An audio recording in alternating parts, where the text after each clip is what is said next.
ఒక్క 185,000 మందిని చంపింది. అటువంటి ఉన్న ఈయన దూత ఎంతమందిని చెప్తే ఈయన ఇంకెంతమందిని చంపగలడు?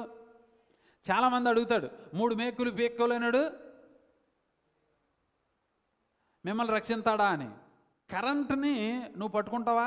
లోపల ఉన్న కరెంటును పట్టుకోలేవు, కానీ కరెంటు నువ్వు ఎప్పుడు పట్టుకోగలవని అంటే దానికి ఒక వైరు తొడిగి, ఆ లోపల ఉన్న కాపర్ వైర్కి ఇది ఉంది. ఉదాహరణకి దీంట్లో కనుక కరెంట్ ఉందనుకో, దీంట్లో కరెంట్ ఉంటే నేను పట్టుకోగలను. ఎందుకనంటే ఈ పైన కవరింగ్ ఉంది కాబట్టి.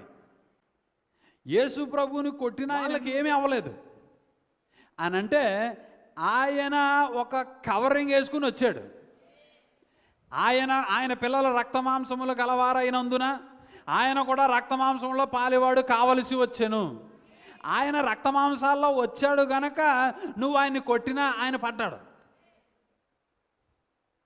అదే ఆ కవరింగ్ అని తీసామనుకో, ఆఫ్టర్ ఆల్ 220 వాట్ల కరెంట్నే నువ్వు పట్టుకోలేవు. 1,000,000 సూర్యుల తేజస్సు కలిగిన ఆయన, ఆమేన్, ఆయన నువ్వు ఏమీ చేయలేవు. ఆయనే కనుక ఆ 3 మేకులు పీక్కుంటే నువ్వు నేను ఈరోజు ఎక్కడ కూర్చొని ఉన్నాం. క్రైస్తవ్యం ఇన్ని సంవత్సరాలు కూడా నిలబడి ఉన్నది అనడానికి అసలు ఆధారం ఏంటి అని అంటే ఆయన తిరిగి లేవడం, ఆయన పునరుద్ధానమై ఉన్నది. ఎందుకనంటే వేరే ఎందులోనూ కూడా, ఏ విశ్వాసంలో కూడా పునరుద్ధానం లేదు. క్రీస్తు యొద్ద మాత్రమే పునరుద్ధానం ఉన్నది.